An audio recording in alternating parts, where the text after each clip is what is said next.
کہ یہ سارے کا سارا نظام، پوری اتنی ہیوج زمین اللہ سبحانہ تعالیٰ نے بچھا دی، آسمان اوپر کر دیا، بارش ہوگی، ہوائیں چل رہی ہیں، ستارے سیارے گردش کر رہے ہیں، اور زمین تو پوری کائنات کے مقابلے میں زمین، پتہ ہے رسول اللہ نے کیا فرمایا تھا کہ جیسے آپ ریت کا ذرہ نہیں ہوتا، آپ جاتے ہیں ساحل پہ تو وہ ریت پڑی ہوتی، اس کے ایک ذرے جتنی ہے، اور اس کے اندر آپ اپنی حقیقت دیکھیں کہ ہم کدھر ہیں، اتنی حقیر چیز. تو ہماری پھر ذرا روب دیکھیں جب ہم بات کرتے ہیں، ہماری جرأت دیکھیں کہ پھر ہم اللہ سبحانہ تعالیٰ کی نافرمانیاں کتنی آرام سے کر دیتے ہیں. وہ رحیم ہے، کریم ہے، اس نے معاف کر دینا ہے. اب اللہ سبحانہ تعالیٰ نے جب پہاڑ پیدا کیے نا، تو فرشتوں نے کہا کہ اے اللہ، کیا اس سے بھی سخت کوئی اور چیز ہے، اس سے بھی بڑی اور سخت کوئی اور چیز ہے؟ تو اللہ سبحانہ تعالیٰ نے فرمایا کہ ہاں، میں نے اس سے زیادہ سخت جو ہے نا وہ لوہا پیدا کیا ہے.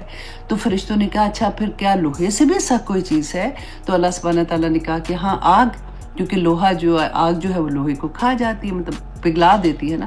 تو انہوں نے کہا کہ کیا آگ سے بھی زیادہ کوئی سخت چیز ہے؟ تو اللہ سبحانہ تعالیٰ نے کہا کہ ہاں، اس سے بھی سخت، آگ سے سخت کون سی چیز ہے؟ پانی. تو انہوں نے کہا کہ کیونکہ پانی جو ہے وہ بجھا دیتا ہے نا، تو انہوں نے کہا کہ اچھا پانی سے بھی سخت کوئی چیز ہے؟ تو اللہ سبحانہ تعالیٰ سے انہوں نے پوچھا. اب دیکھیں فرشتے پوچھتے جا رہے ہیں کہ اس سے زیادہ سخت کیا؟ تو پانی سے زیادہ سخت کیا چیز ہوتی ہے؟ ہوائیں تھی. اسی طرح سے اللہ سبحانہ تعالیٰ جب بتا رہے تھے نا کہ اتنی بڑی بڑی چیزوں کے بارے میں کہ وہ اس طرح سے ہے، وہ ایسے ہے، تو فرشتوں نے جب پوچھا کہ اچھا اس سے بھی زیادہ کوئی سخت چیز ہے؟ تو اللہ سبحانہ تعالیٰ نے فرمایا کہ ہاں، ایک بندہ مومن کے وہ اعمال کے وہ دائیں ہاتھ سے دے اور بائیں کو خبر نہ ہو. اتنا بڑا درجہ، اتنا بڑا لیول ہے اس بندے کا کہ جب وہ بندہ اللہ کے راستے میں جب وہ صدقہ کرتا ہے اور اس کے دائیں ہاتھ سے کو خبر نہیں ہوتی کہ اس کے بائیں ہاتھ نے کیا کیا، تو یہ اس مقام تک پہنچانے والی چیز ہے. اللہ سبحانہ تعالیٰ، میں بار بار آنیسٹلی ہر آیا پہ یہ ہوتا ہے کہ یا پاک پروردگار، تو نے پورا نظام ایک انسان کے لیے کریٹ کر دیا. پھر اگر ہمیں یہ ہو کہ اللہ سبحانہ تعالیٰ ہمارے پاس یہ نہیں ہے، ہمارے پاس وہ نہیں ہے، یا ہمارا دل اس طرح سے ہو جاتا ہے، تو آپ دیکھیں کہ ایک بندے کے لیے اللہ سبحانہ تعالیٰ نے جب انسان کریٹ کیا تھا اور دنیا میں بھیجا تھا، آدم علیہ السلام نے، یاد ہے ہم نے جو پڑھا تھا کہ پھل کھا لیا، پھر اللہ نے کہا کہ اچھا دنیا میں اتر جاؤ، اب تمہارے پاس ہدایت میری طرف سے آئے گی، جو اس پہ عمل کرے گا وہ جنت کا حقدار بن جائے گا، جو نہیں کرے گا وہ نافرمان ہوگا. تو اللہ سبحانہ تعالیٰ نے آدم علیہ السلام کو، پھر اس کے بعد نسل چلی تو اکیلے تو نہیں چھوڑا نا، پھر ہمیشہ سے آپ دیکھیے کہ نبی آئے، رسول آئے، اللہ سبحانہ تعالیٰ اس کے بعد جو اللہ کے بندے، نیک بندے تھے، وہ اللہ کا پیغام دیتے رہے، اور اس کے بعد کتابیں نازل ہوئی، صحیفے تھے، اللہ سبحانہ تعالیٰ نے گائیڈنس مکمل طور پہ رکھی انسان کے اوپر. رسول اللہ صلی اللہ علیہ وسلم کے بعد اب کوئی نبی تو نہیں آئے گا نا. اب ہر مسلمان کو اللہ سبحانہ تعالیٰ نے یہ فریضہ دیا کہ اللہ کا پیغام دوسروں تک پہنچاؤ. چلو ہم یہ لیول بھی ابھی ہمیں سمجھ نہ آئے، تو ہر ماں، ہر باپ کا یہ کام ہے کہ جب اس کی اولاد پیدا ہوتی ہے نا، تو اس کو وہ اللہ سے ملانے والے اس کی تربیت کرے. دنیا دار تو بناتے ہیں، دنیا داری کے لیے تو ہم نے کوئی کسر نہیں چھوڑی. ان بچوں کو اللہ سے ملانا ایک ماں باپ کا ہی کام ہوتا ہے. دیکھیں جو رسول کا کام تھا نا، رسول تو پوری امت کے لیے تھے نا، کہ ہر ایک کو وہ چاہتے تھے کہ ہر ایک کو کسی طرح سے ہدایت مل جائے. لیکن ایک ماں باپ کا کام اتنا بڑا کام ہے کہ اللہ سبحانہ تعالیٰ نے ان کے انڈر رسولوں کو، تو اللہ دیکھیں نا، اللہ سبحانہ تعالیٰ نے پوری نبی صلی اللہ علیہ وسلم تھے، رسول العالمین تھے، پوری جہانوں کے لیے تھے، رحمت للعالمین تھے. لیکن ایک ماں باپ کو اللہ سبحانہ تعالیٰ نے اسی گھر میں رحمت کا وہ بنا دیا، ان کے دل میں اپنی اولاد کی محبت بھی ڈال دی نا. تو وہ اولاد جو دی تھی اس کو اللہ سے ملانے کا کام ان ماں باپ نے کرنا تھا. اور جس میں ہم جیسے ہزاروں، آپ دیکھیں جب بچے بڑے ہو جاتے ہیں، جب ہمیں سمجھ آتی ہے، ہماری زندگیوں میں قرآن کھلتا ہے، تو ایک ہی بات ہم لوگ کہتے ہیں، یا پاک پروردگار کاش ہمیں واپس موقع ملے، کاش وہ وقت واپس آ جائے جب میرے بچے چھوٹے تھے تو میں ایسے نہ کرتی، میں ایسے نہ چیزیں کر رہی ہوتی. تو اللہ سبحانہ تعالیٰ ہر ایک نہیں ہے، الحمدللہ دیکھیں جنہوں نے محنتیں کی ہیں، جنہوں نے اس وقت اپنے بچوں کو اس طرح سے بڑا کیا ہے، وہ رزلٹ بھی ان کے سامنے ہے. اللہ سبحانہ تعالیٰ ہمیں بھی اپنی حفاظتوں میں رکھے. اب اللہ سبحانہ تعالیٰ فرماتے ہیں کہ جس دن زمین ہلا ماری جائے گی، یہ پہلا جو سور پھونکا جائے گا نا، یہ اس کی بات ہو رہی ہے، تتبعها رادفہ، تو اس کے پیچھے آئے گی، اس کے پیچھے آنے والی۔ یہ دوسرا سور جب پھونکا جائے گا، قلوب یومئذ واجفہ، اس دن جو قلوب، جو دل ہوں گے نا، اس دن واجفہ، وہ دھڑک رہے ہوں گے، مطلب جیسے کہتے ہیں نا کہ اتنی زور سے دھڑکنا کہ دل کہتے ہیں گلے کے اندر آ گیا، وہ حال ہوگا بندے کا۔ اور اللہ سبحانہ تعالیٰ نے یہاں پہ آپ دیکھیے وہ ایک پورا نقشہ کریٹ کیا ہوا ہے، آپ اس کو فیل کر کے پڑھیں، آپ اس کو فیل کر کے سن رہے ہیں نا کہ اچھا یہ ایسا والا ماحول ہوگا جس وقت زلزلہ۔ آپ دیکھیں آج کی دنیا میں بھی جب ہم کبھی میڈیا پہ ہوتے دیکھتے ہیں یا ٹی وی میں دکھاتے ہیں جہاں پہ زلزلہ آتا ہے تو کیا حال ہوتا ہے، وہ جو لوگ وہاں پہ اس وقت ہوتے ہیں ان کا کیا ایسے ہی ہوتا ہے نا، آنکھیں پھٹی ہوتی ہے، دل ایسے لگتا ہے کہ اوپر آ جائے گا، خوف کے مارے یہ حال ہوتا ہے۔ لیکن یہاں پہ اللہ سبحانہ تعالیٰ فرماتے ہیں ابصارها خاشعہ، کہ ان کی آنکھیں جو ہے نا وہ سہمی ہوئی ہوں گی، کیونکہ ان کو یہ پتہ لگ جائے گا کہ اب تو وہ وقت آ گیا ہے۔ ہمیں دنیا میں لگتا تھا کہ ابھی تو پتہ نہیں کب آنا ہے، وقت آئے گا بھی کہ نہیں آئے گا، ہم تو مصروف ہی اتنے تھے، ہمیں تو کہتے ہیں نا مرنے کا وقت کوئی نہیں تھا، ہم تو بس اتنے لگے ہوئے تھے دنیا دنیا دنیا دنیا کرنے کے لیے۔ تو اب یہ تو وقت واقعی آ گیا ہے۔ تو اللہ سبحانہ تعالیٰ فرماتے ہیں یقولون، وہ کیا کہتے ہیں، اب مشرکین کی بات اللہ سبحانہ تعالیٰ یہاں پہ لے کے آتے ہیں کہ ایون یہ قیامت کا دن آ کے رہنے والا ہے، لیکن وہ کیا کہتے تھے، آئنا لمردودون فی الحافرہ، کہ کیا بے شک جو آئینہ، کیا ہم لمردودون پھر واپس لوٹائے جائیں گے، فی الحافرہ پہلی حالت میں۔ رسول اللہ صلی اللہ علیہ وسلم جب ان کو یہ بتاتے تھے نا کہ قیامت کا دن آنے والا ہے، بار بار آپ دیکھیں کہ مکی دور میں بار بار، اب ہم کسی کو مرنے کی بات کہیں نا، فیملی میں بھی کوئی بات ہوتی ہے تو کہتے ہیں اچھا اس کی بات نہ کرو، نہیں یہ بات میرے سے نہیں کرو، ہم سننے کو تیار نہیں ہوتے۔ اور نبی صلی اللہ علیہ وسلم کو اللہ سبحانہ تعالیٰ نے مکی دور میں بتایا ہی یہ تھا، سوائے اس کے دیکھیں اللہ سبحانہ تعالیٰ توحید پہ بات، رسالت پہ بات اور آخرت پہ بات، تین باتیں صرف اس وقت تک احکامات ابھی وہ والے نہیں آئے تھے جو مدینہ میں جا کے پھر نازل ہوئے تھے نا، جو ایکچولی وہاں پہ تو آزاد ریاست بن رہی تھی، تین چیزیں بار بار بتائی جا رہی تھی۔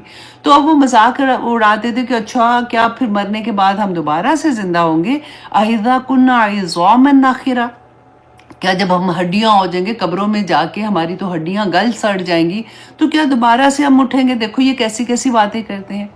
قالو، اللہ سبحانہ تعالیٰ کہتے ہیں قالو تلک اذن کرۃ خاسرہ، تو اس وقت تو ہم پھر ہمارا یہ واپس لوٹنا جو ہے یہ تو بڑا خسارے کا کام ہوگا۔ یہ کس کو تانا دے رہے تھے؟ مسلمانوں کو، کیونکہ اس وقت تک زیادہ تر لوگ جو اسلام لائے تھے نا وہ غلام تھے، وہ ان کے حالات جو تھے وہ اتنے اسٹرانگ نہیں تھے، وہ تو مدینہ میں جا کے پھر جنگے کے بعد حالات ان کے ایسے بہتر ہونے شروع ہوئے تھے۔